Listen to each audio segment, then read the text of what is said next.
Hi, hello, hi there.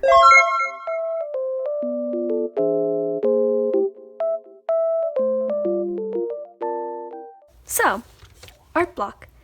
It's a thing. An annoying thing at that. So, I'm gonna force myself to draw. In fact, the art block was so bad that I was going to post a video of how I decorated the inside of my sketchbook cover with a bunch of tiny stickers. I'll spare you the details. I took a sticker, put it on the cover. I already had the sketch because I was debating whether I should paint this or not. This video is mainly going to be focusing on the painting portion.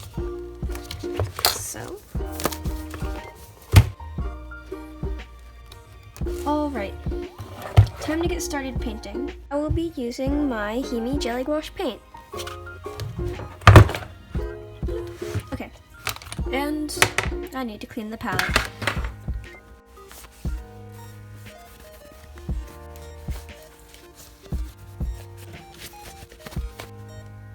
To start off, I began by mixing a skin tone for the character. Let me get this straight, I'm in no way good at color matching, color theory, or anything that has to do with color, so it may not be the best, but it was good for my standards. Next, I went in with a super watery layer just to have a base shade down. It also helps act as a guide in the final painting. In the reference photo, there were some stripes on the shirt, and I forgot those, so I just went ahead and did most of them now. Of course, I got too tired of adding stripes, so I went back to painting. After blocking in the highlights and shadows of the skin tone, I start going into the hair with a teal color.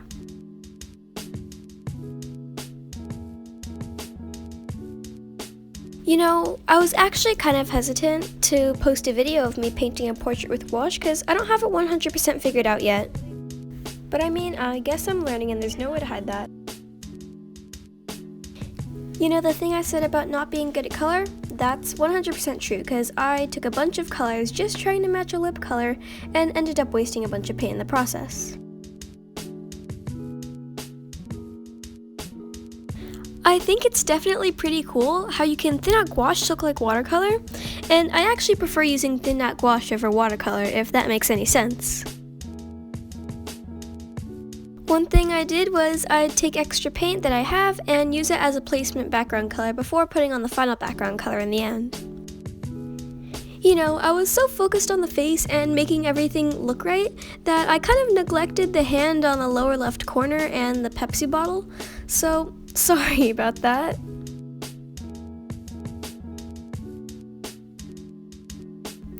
You'll find this painting goes through multiple phases, some of which are ugly, some of which are on the brink of looking good, but then I ruin them again.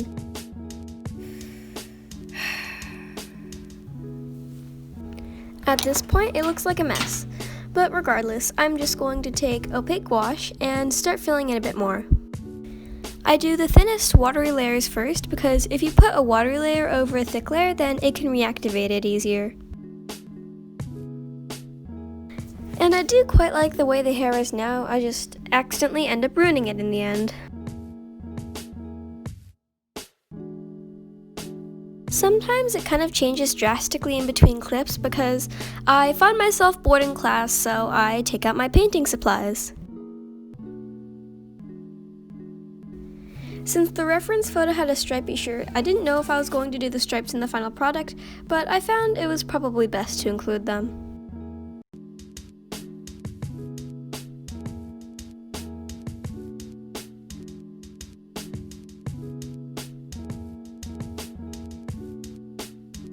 Not that I wasn't fed up with the painting before, but this is where it got really bad. I mainly wanted to focus on the face because that was kind of the focal point of the drawing, but I kept messing it up. I couldn't really get any definition in the nose, kept messing up the eyes, and the eyebrows were quite wonky. This is what happens when you try to make art when you have art block. Yeah, not fun. Started out bad, got worse. I continued to work on the background though because I was convincing myself that that was throwing it off.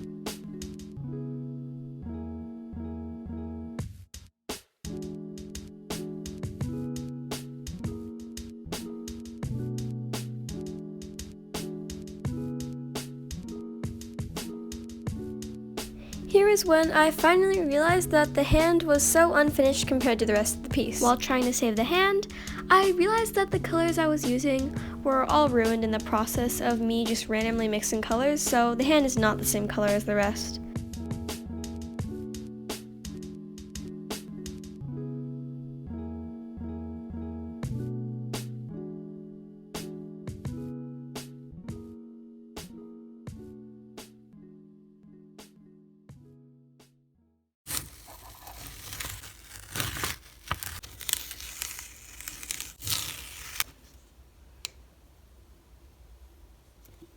Oh Lord. The final painting. Hopefully I can get out of this art block.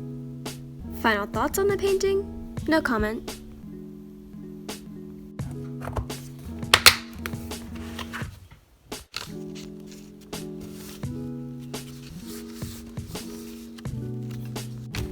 Well, that sure was an experience.